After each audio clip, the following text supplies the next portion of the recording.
Now that we've logged our clips, we're ready for batch capture.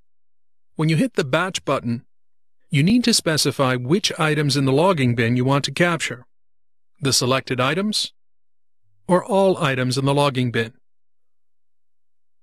We'll stick with our logged clip settings, and the capture preset is as we decided in Easy Setup. The last option, Handles, is worth using when you think you might need a second, or 10 seconds for that matter, on either side of the clip for safety, or for transitions later in the process. This can only cause problems if you are very near the beginning, the end, or close to a timecode break in the tape. As I'm clear, I'll add a 2-second handle to either side of every clip. Hit OK. The Insert Reel prompt appears. As I have tape 2 already loaded, I'll begin with that and hit Continue. The Batch Capture preview window appears. The tape cues, and we're done. The Insert Reel prompt shows my capture for tape 2 is done, and I know I have to change tapes and select Reel 1. I do so, then hit Continue. Reel 1 cues and captures the first clip.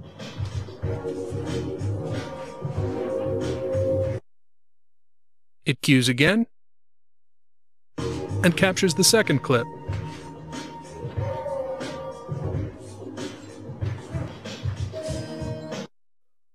Now we're going to look for 3 bits of good news.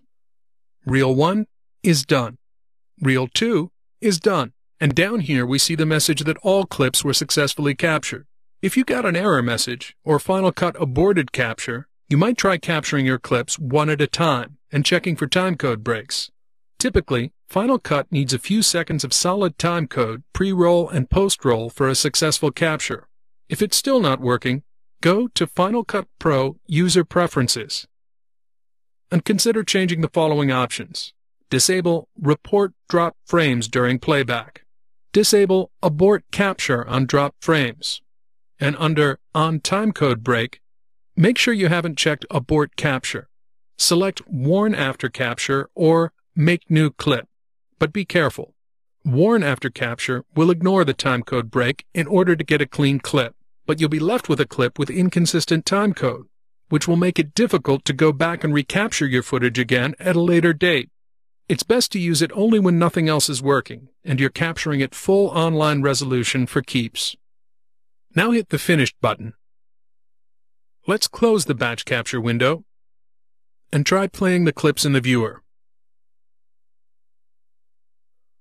We can see the extra duration with the handles on either side.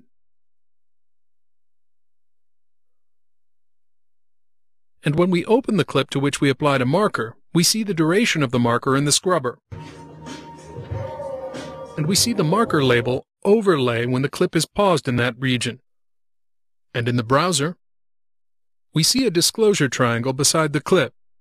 If we open it, we see the marker. Double-click on it, and only the marked region loads and plays in the viewer. So what happened to our log notes? Well, it turns out the browser is massively wide, and we can't even see the extent of it. We could scroll, but let's expand the browser instead by grabbing the lower right corner and dragging it out the width of our screen.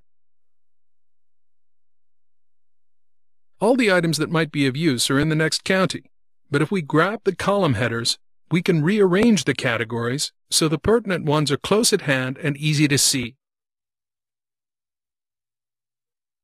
Return the browser to its normal size and hit Command 8 to reopen Log and Capture. One last option in the button row is Capture Now. This is especially useful for tapes with a lot of timecode breaks, or tapes with no timecode at all. Just hit play and then hit Capture Now, or use the shortcut Shift-C, and Final Cut will capture whatever plays until you hit the Escape key. Capture Now can also be an alternate capture workflow if hard drive space isn't an issue. You could call it Capture First, Log Later. You capture an entire tape all at once, either with the Capture Now button or by setting a single in at the beginning and a single out at the end of your tape. It leaves you with one very long, unwieldy clip, but you can make it more manageable by creating subclips, a topic covered in a later lesson, and adding logging information in the browser. You could then use the Media Manager to remove the excess data weight of the unused footage, also covered in a later lesson. But as we've said before, editing is the process of whittling away the bad to get at the good, and logging and capturing selectively is a positive first step in that direction.